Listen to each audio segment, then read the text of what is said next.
Hei, mä olen sairaanhoitaja opiskelija. Mun nimi on Priscilla. Mutta mitä sinusta tuntuu tänään? Olen ihan surullinen ja väsyttää. Tuntuu, että mulla ei ole tarpeeksi energiaa ja ketään arkea.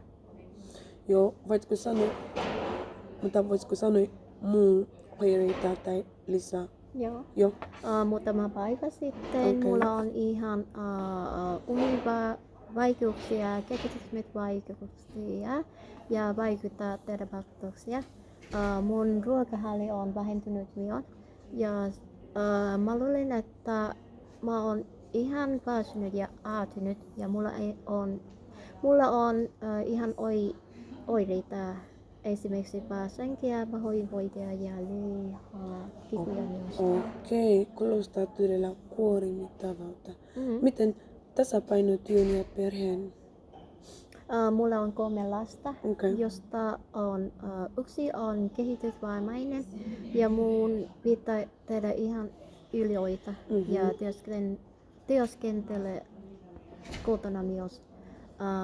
Viime aikoina olen kuitenkin ollut uupunut ja en halua mennä töihin.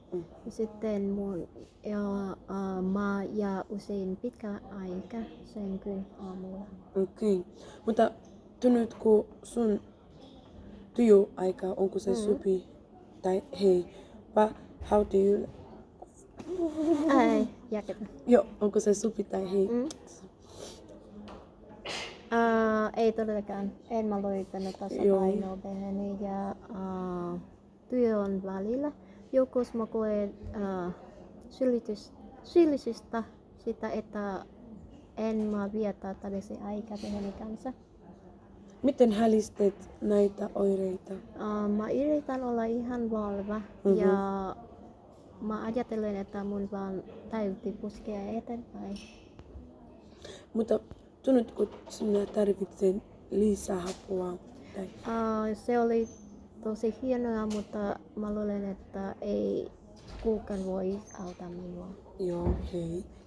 Mutta katsotaan, se on paljon apua sun ja sinun perhe. Sä voit perusterveydenhoidon. Sä menen oksioon. Sä voit lähettää sun joka tarvitset lisää apua. Sä voit lähettää sun